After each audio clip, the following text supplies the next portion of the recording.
we are an extension of our clients, right? That's how we look at it. They pay the bills, they pay the fees. So we are an extension of them, representing them in the market, promoting and protecting their employer hiring brand and so forth. So everything that we do is with the client in mind. Welcome back to Talent Hunters, powered by MRI Network, where each week we talk with the world's top talent strategists and executive recruiters. If you want to build talented teams that drive your company to big goals and big growth, then this podcast is for you. And now, let's join the conversation with today's episode of Talent Hunters. Ladies and gentlemen, today we have the legendary Jim Guerrera, Managing Director, founder of Search Consulting Network, located in Novi, Michigan, with us, starting his 24th year in business. That last year, Jim earned the number 4 ranking in the world. Nice. Congratulations, Jim, and welcome to here. Thank you, Vince. I appreciate the kind words, and thanks for having me. So I'm going to personalize this just a little bit, because in what little bit of research I did, I had to laugh.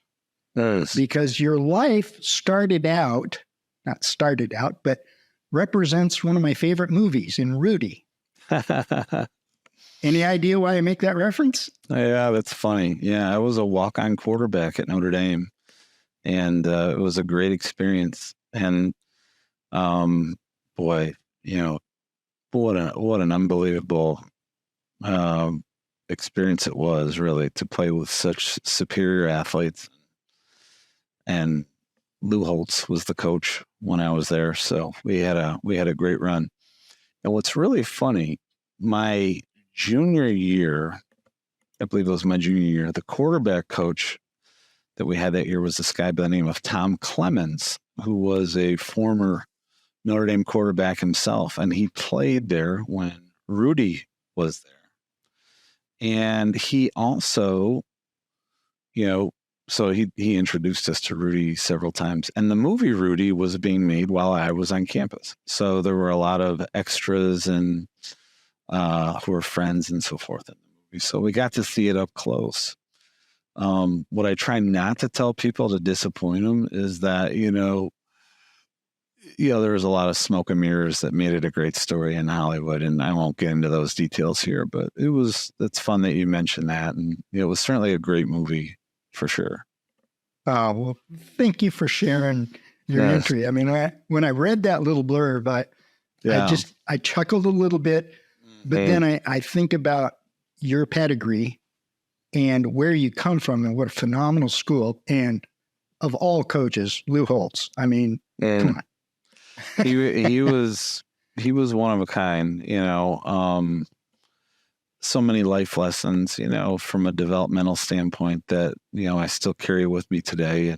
And it was a true privilege to play with him, or play for him and be a part of him.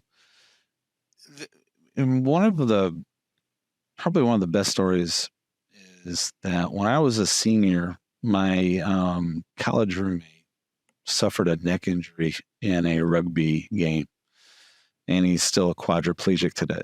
He's worked with us for the past 20 plus years, and it's been a good story, but obviously we went through tons of trauma. Well, Lou Holtz had a spring football game that day, and he showed up in the hospital, went to the hospital room, was there by the side, comforting family, friends. I mean, and here he is running a major program. So that's the side of Lou that I always remember the most, that personal, caring side that he impacted on campus that you don't always see, on the sideline and so forth. But I do always appreciate, we'll remember him for that. What a great experience in your life. Mm. So we fast forward a little bit. So since I took this a little bit into a personal direction, and thank you for sharing, tell us a little bit about your background and really what led you to where you are today with SCN. Yeah. So prior to starting SCN, I was climbing the corporate ladder, I call it. That was the vision and the American dream when I was getting out of school in 1993. And I was very fortunate. I worked for a wonderful person who was a large benefactor at Notre Dame, and met him at the spring game. And his name was Frank Eck, and he is since deceased, but he helped really grow my career, and I started out in sales in Chicago, and then I was a sales manager in Chicago. Then I moved to Columbus, and then I moved to Florida. All these advancements in like a 5-year time period. And then another opportunity presented itself, and I took it, and it was even a higher step up, So I was 29 years old, and I was managing 32 salespeople, about $110 million business. I had 2 managers, then 5 branch managers underneath them, and then 32 sales guys below. And I was 29, and I was living the life, right? But I was traveling Sunday night through Thursday night, and the pressures were surreal. And I used a lot of recruiters. I hired a lot of people through recruiters and paid a lot of fees. And I said, you know what? There's an opportunity here. If I do this the right way, and try to treat people the right way, that I can have some success. And so I gave it a go. I was 29. I figured if it didn't work out, I could always jump back into the corporate life. And here we are. Started our 24th year, January 1st. But that was the reason why I felt that companies were always going to need people, and they were going to pay for talent, and CEOs wanted to increase earnings, and I don't think that's ever going to change. And what's more important than the people you hire? So if we did it the right way, I felt I had a chance for success, but that's why I did it. Yeah. So what attracted you to MRI? Yeah, that's a great question. Knowing what you don't know is sometimes a key to being successful, right? So at the time, I had hired a lot of people, and I had always enjoyed the recruiting process, and I was successful at that. But, there were just so many things that I didn't know. And, to this day, right, we had changed our name to SCN, Search Consulting Network, because the network is everything, right, when you're in the people business. So at the time, MRI helped me launch a network that was immediate, that I could tap into. I think that anytime you try to take on something new, you start with the end in mind, and you try to say, how can I be the best at this, right? And so all those things were there. That was it was a really nice platform that helped launch me. And I enjoyed, especially when it was just me at the time, right? It gets lonely, and we're social creatures. So to be able to befriend and to get to know other MRI people and the support, it was the right move. And obviously I'm still there 24 years later. So I think that there still is a lot of value that's offered that keeps me here. And I think it's become a lifestyle to a certain degree.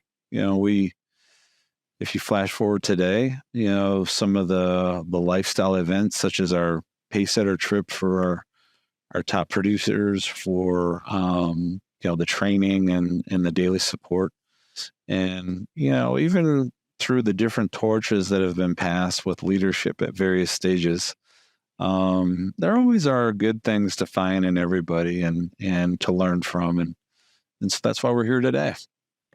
Oh, I love that. I love that story, and thank you for sharing. Yes. What 24 years? I mean, you've seen, and we'll get into more detail, but you've seen a lot of hiccups in that period of time with the country, the economy, things that, have made us take a step back to reposition ourselves. The short version, what do you attribute your success directly to? Yeah, I don't think if I had to pick just one thing, I would say it's just a desire to build, and then the willingness to make, the personal sacrifices to do that, right? I think when somebody tells me they want to be successful, I say, okay, it's not what are you willing to do, it's what are you willing to give up, right? And so for the early days, it was, I would get up and try to get into the office by 4:30 in the morning and leave at 7 or 8 at night, and it came in on Saturday and Sunday mornings, and I had stacks of papers that went up to the ceiling. It was printed resumes, AOL dial-up internet. There was no real functional CRM and so forth, right? So that was the beginning day. And then today, I still think that the desire for success is still there, and I'm glad that it is, because it keeps me going. And I think my wife is happy too. It keeps me out of the house, keeps me doing stuff, keeps me active. But I think that's probably the biggest thing, is just the desire. And I would say the supporting 1B to that is that, being aware that we're in the service business and we're here to serve others. And that includes serving our people. And then they're here to serve our clients, and they're here to serve our candidates. And then to be able to properly somehow convey that image and that mindset to others. We have one core value here at our firm, just one, and it's white glove service, right? And so everything that we do and everything that we talk about is focused on providing service. And so those are probably the two things. Now, there are obviously hundreds and thousands of things that you could also say play into the success or failure of something over the course of time. You have to adapt to the market. You have to adapt to the changes that are constant, in our profession, especially as it relates to technology and so forth. So hopefully that answers it. Well, it actually opens up a can of worms, to be honest with you, because I love the term white glove service, but the word service can be taken a lot of different ways. If you could, in a short paragraph, define what do you mean, because I know you're talking about a variety, your clients, your employees, your everything in the white glove service part of it. But my vision of service gets a little more defined. So I'm trying to understand through your eyes and through the people that will view this video. Can you, in a short paragraph, can you define what you mean by white glove service? Yeah, I think I can encapsulate it very simply. Is how does that other person feel when they are working with you? I think that's it. Perfect. And then you strive for the good feeling. Which means a lot of people want to use the word relationship, but you take it to a different level. Mm-hmm. Very good. Very good. Yeah. I think relationship is a little broader in the sense that, that's a function of your value proposition and repeatability and delivering, and it ties into your brand, and that's, I think the best service though always gets back to the feeling, the emotional. Interesting. So I'm looking for a job. I'm sitting in front of you. What are you looking for in me? While we're recruiting, it's interesting when we over the course of years, we've hired a lot of people, right? They say, "Oh, I want to get into recruiting because I like helping people." That's a common answer that people give. That's a good answer. I mean, it's I think it's never a bad way to look at the world, helping people. But we are an extension of our clients, right? That's how we look at it. They pay the bills, they pay the fees. So we are an extension of them, representing them in the market, promoting and protecting their employer hiring brand and so forth. So everything that we do is with the client in mind.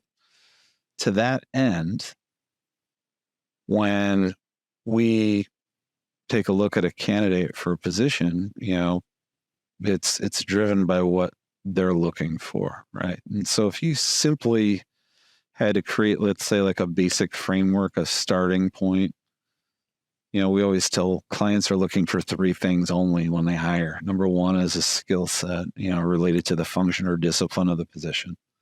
The second thing is a background requirement, which you see on our resume. And the third thing, and arguably the most important, are those individual characteristics, of the person. Who have they become? It's their DNA, it's their influences they've had in their life, it's their approach to the world, it's the approach to the world of work. And those soft skills, those vetting skills are things that we can separate, that you can't get from a database, right? And we can kind of tune into what the clients are offering. And I think that's where the magic is. It's the soft skill vetting and trying to really understand if somebody is a potential match. So through a series of questions and understanding your attitudes and your beliefs and your approach, those are the things that would come to us and see if you would be viable or as a fit or not. And then in terms of what a candidate is looking for and what a client is offering, challenge, location, advancement, money, people, stability, clamps. It's a model that I heard very early on when I started my recruiting career, and it still is wonderful, and it works today, right? And it changes, right? Location used to be not as critical. People were more interested in the big challenge. But now location is everything. Remote work. What are your desires? What is the client offering? And so you go through a series of questions and you get to what you think is a possible fit for an initial presentation to the client. And then, of course, from there, after interviews and conversations between the client and the candidate, then you try to drill down more, and hopefully find what we call the best fit, the one that closest matches ideal, but also is motivated for what the client is offering. So I'm CEO of XYZ company. Nice. Mm-hmm. I have 2 questions. One is, why should I work with your organization? So the answer to that first question is, I'm not sure if you should, but I'm open to a conversation to see if we're the right fit for you, and to see if we can properly represent you and meet your goals for hiring. We're not for everybody, but for companies that are serious minded and they're willing to invest in the hiring process, I think that we're a great option, especially for industries in advanced manufacturing and advanced technologies, are 2 primary broad stroke areas of focus. So it really would start with a conversation. Now, after that, some of our value offering, if you will, that would hopefully, be more of a traditional answer to your question, is that on every search that we embark upon, we guarantee that we'll either find you great people that you can hire, or we'll provide you great consulting that will tell you exactly what needs to change to bring on people to fit your company into these types of positions.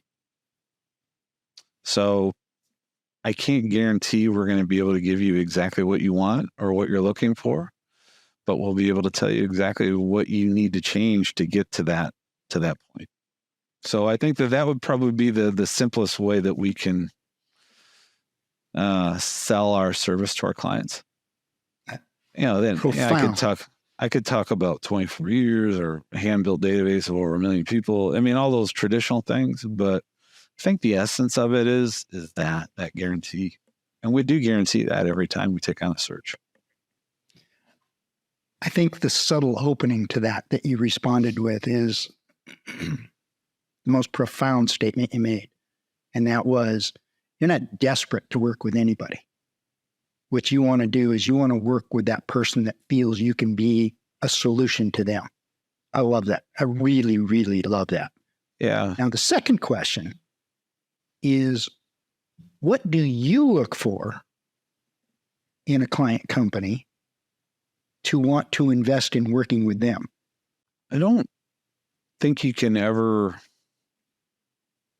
point to just one thing exactly, because every company and situation is a little bit different. But if you ever get back to the fundamental essence of when hiring takes place, it is that you have a motivated company who's motivated to bring on people, and then you have motivated talent, motivated candidates that are motivated for opportunities, right? So motivated companies and motivated candidates are the ultimate essence, I think, of what makes a good scenario from a recruiting standpoint, a good outcome, right? If you're focusing on the outcome. But for purposes of sizing that up, you never know until you try to a certain degree, because a lot of clients say they're motivated and they're not. But that's the essence of it, is motivation. And then that permeates into so many different things, like, okay, what compensation are they offering? What's the hiring process look like? What is their approach to interviewing? There are so many things that you could branch off. Companies who are motivated to improve their business and invest in talent to do that, that's exactly what we strive for. They're fun to work with. They really are. It is fun. Because they're open. They're open to ideas. They don't. Yeah. The ones that I've struggled with are the ones that, well, Joe Blow, they're going to want to work for us because we're XYZ company. Those are the tough ones to work with. Right. Yeah. And every recruiter that's been in it a while has spent so much time trying to change a client or change a candidate. It's just not going to happen, right? You just have to read the tea leaves and go where they're motivated. Or change an employee. Yeah, right. Yeah, right. So lasting motivation always comes from within, right? And within an organization or within a person. So you have to search for that. I love that. I love that you use the word motivation in a way that conceptualizes success. And because I can't make you successful, you can't make me successful. It's got to come from within. The motivation has to be there in order to learn, whether it's a client company, whether it's a candidate, whether it's an employee, whether it's me as a leader. I totally love that. I love it. Since you've been in this business, see, when I started in this business, the most technical electronics was the fax machine. It just come out. Since you've been in this business, technology has taken off like a rocket ship. It has. What do you do to stay focused and not be chasing the latest, the greatest, the next possibility? What do you do to keep your feet grounded on the floor and not distracted by all this speed of technology? Well, we are never not changing a process to meet a technological either advancement or opportunity. But to your point, it can be consuming if that's all you're doing, right? Like you could spend all your day just optimizing your process. So I think the way we do it is we're always committed to changing, but we do it a little bit at a time. So I don't think you can just say, hey, we're not going to do anything with technology and we're just going to focus on our work, because things will pass you by that might have really helped you out otherwise. But at the same time, we're all businesses trying to generate revenue constantly, right? So you can't just say, hey, we're just going to focus on process and technology. So it's being consistent with it and being committed to it, but not to the point where it overtakes you on a daily basis, because then that's even a worse problem to have. So just a little bit at a time over time. So do you use technology as a tool to help, or do you use technology as the keel of your ship? Yeah, great question. I think as a tool to help, because once you start making tech central to everything, then I think that's going to lead to negative outcomes. I think tech is always going to be there as a support function. But if you think about technology, the technology that we use in recruiting is not unlike what a bank could use, or a manufacturing company, or Amazon, or any company of any size or any nature, big or small. So I think if I go back to I remember when I was graduating school in 93, IT was a big major, right? Like people were going into IT and computer systems. And in 92 and 93, when I was walking down the hall, somebody said, oh yeah, I got an email address, right? So tech has become central to every company, right? And then IT function is what started it. Just like accounting, just like human resources, just like legal, any other back office function. So I think that it's not going backwards. I think it's only going to grow exponentially in terms of its impact on society, but it's very frustrating, but I don't think you can ignore it. But at the same time, it can't drive your business. It has to be there to support what you're trying to do. Well said. Very well said. I mean, it's still about building relationships. You can't build relationships just online. You've got to be able to talk to the people. And I agree with you 100%. Technology is fascinating, but you got to channel it as a tool to help. Yeah. Good. Jim, where do you see SCN in the next 5 to 10 years? It's a great question. We put together a plan that we call SCN 25, which is where we're going to be by the year 2040. And we'd like to be 25 million in revenue with 100 people producing 250 each on average with a PDA. And growth is always fun to plan for and to think about and to talk about, but you can't force it. That's one thing I've learned over the last 23 and a half years, is that, who doesn't like the idea or the feeling of growth? But growth also is, what are you willing to give up?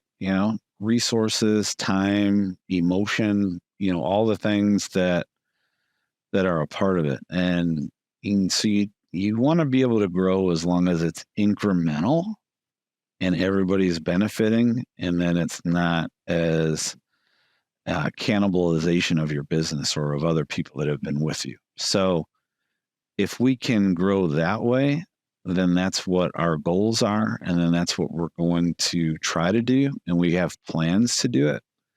But if we can't find the right people to help us get there, which is ironic in the people business, but that's really the driver of it, to get the right associates that have the shared belief that want to be a part of it.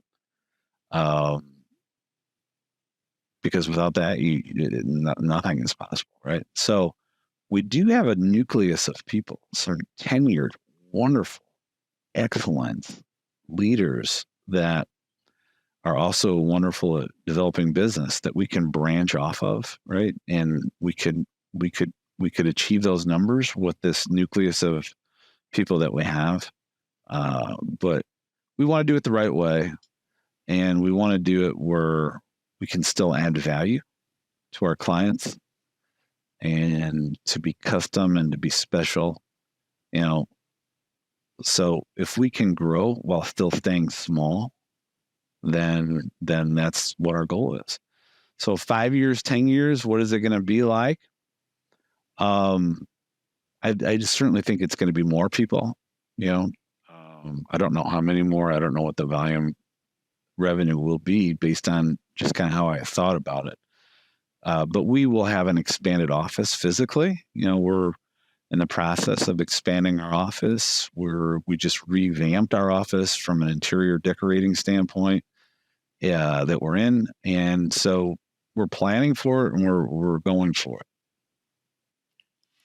What I really admire you about is your grasp of reality. There's so many people that say, well, we want a $400,000 PDA or something. And this business is hard. And you having a reality check of, look, we want a 250 PDA. Encourage more.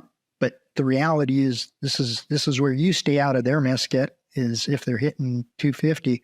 I really love that grasp of reality, and I applaud you on it. I really do. Keeps things calm. Yeah, well, success means different things to different people, right? So some people invariably are going to look well beyond that number, and where others maybe won't be able to even to get to that point. But if you can average that, then that's very respectable for sure. But we want to do it in such a way that it's a net positive as well, right? People that are like-minded, that are willing to contribute and to be positive enhancers of what we're trying to do, we'll hire 100 of those people tomorrow, right? If we could find them, if they wanted to do this. So that's the key, right? Big billing does not necessarily equate to also what we're trying to do from a team standpoint as well, right? So it's a fine line, right? To get the total collective group, and also it's sales, right? It's a sales culture. It's a sales mindset, and sales, you do have to push. You can't not push and be successful in sales. But the key then is to find the people that are motivated to work that way. And then if you can do that, then it's very powerful and it's very energizing. So I got two final questions for you. We talked at the very beginning of this thing on a personal side. Yes. And the curiosity has driven me up a wall. What, if anything, do you channel in coaching your people from Lou Holtz? That's a great question. Well, Lou is a wonderful mentor, and he also was somebody that was very detailed, and he also thought big, and he also dreamed big. And so under Lou, what you really felt was that anything was possible. There are no limitations. And so I'd say that's probably the single biggest takeaway from Lou Holtz. Like, he would send letters out to all of us in the summer, or, anytime he spoke to the team, either before and or after practice. It was never not about pursuing the national championship. If you didn't pursue the national championship, then it was a failure, right? So the difference is that in business, you don't have to always have your best year to be successful, right? So, and that's the difference between more of a longer term approach versus, one call close, where you got to get it. And that's kind of what the football mentality was at the time, is, hey, this is our year. You can't even lose a game. But that was the expectation. And back then it was realistic. The year before I arrived on campus, Notre Dame did win the national championship. And then the 4 years I was there, we were always in the top 10 and had a New Year's bowl game. And then the year after I left, we were ranked number 1 all the way up until the last game of the year, where it was a fluke play. And we ended up number 2 that year. So it was realistic, and it was the highest level of competition imaginable at the time. But with Lou, anything was possible, and he made you believe that, and he made you work for that. And sometimes belief is everything in terms of getting something going, especially on a sales desk. Boy, how profound. Thank you for that. And keeping it on a personal nature, Jim, this business is all consuming. It really is. You get into it, you live it, you breathe it, you sleep it. What do you do to unwind and let go of this business? That's fun.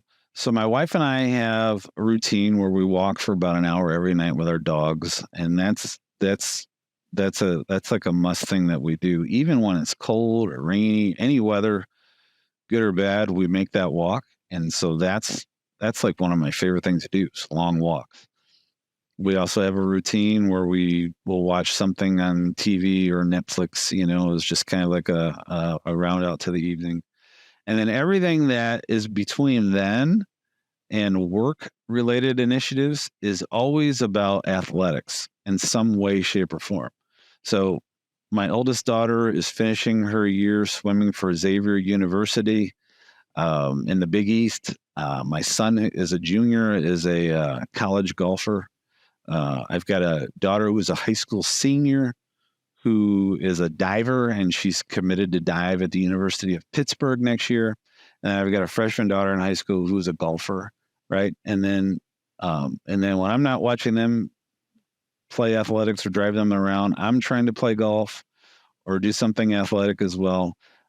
We also are a big ski family in the winter. We like to go out west skiing, and we're big skiers and boaters in the summer. So try to keep an active lifestyle there. I was going to say, boy, we don't define lazy by Jim Guerrera. Good for you. That's awesome. Right? You got one, this is our chance to do something, right? And to contribute and try to live an active life. We definitely would rather. I always tell my kids, it's better to be doing something than to watch other people do something. Exactly. And so that's why we encourage them to pursue their own endeavors. There's nothing wrong with watching other people do stuff in sporting events and so forth, but I think it's always better if you're doing it yourself. Well, and watching your kids participate gets you amped up and involved, and it's good for the ticker. It really is. Jim, thank you so very, very much for spending the time. You're busy all day, every day, but coming on here, I really hope that people will get a chance to view this and find out what makes you tick, what makes your office tick. And I think there's some things some people are going to be able to take away. So thank you again very, very much, Jim. I appreciate you. Thank you. You were a gracious host, and I appreciate you having me on.